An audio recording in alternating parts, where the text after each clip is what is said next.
ஒரு எக்ஸ்பெரிமெண்ட் பண்ண போறோம். நம்ம கை கழுவுறோம். எப்படி கை கழுவணும்னு சார் சொன்னாரா? எல்லாருக்கும் புரிஞ்சுதா?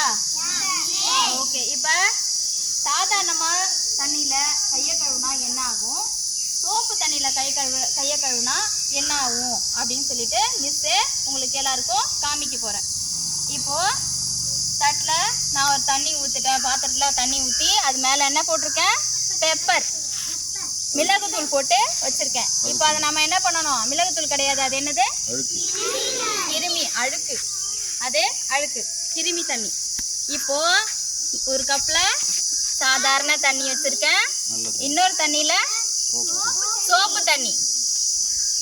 இப்போ சாதாரண தண்ணியில் கை கழுவுனா என்ன ஆகும், சோப்பு தண்ணியில் கை கழுவுனா என்ன ஆகுன்னு நமக்கு யார் பண்ண போறா, ரித்திகா பண்ண போறாங்க. பண்ணுமா. சாதாரண தண்ணியில கை விட்டாங்க, என்னமா ஆச்சு ரித்திகா? போகல. என்னாச்சு, கிருமி கையிலே தான் ஒட்டிக்கிச்சு நல்லா. இப்போ சோப்பு தண்ணியில கை விட்டாங்க, என்னாச்சு, எல்லாமே எடைய போயிடுச்சு. இப்போ புரியுதா? சாதாரண தண்ணியில கை கழுவினா என்ன ஆகும், கிருமிகள்லாம் என்ன ஆகாது. சோப்பு தண்ணியில நல்லா கை கழுவினா என்ன ஆகும், போயிடும். இனிமே எப்படி கை கழுவுவோம்?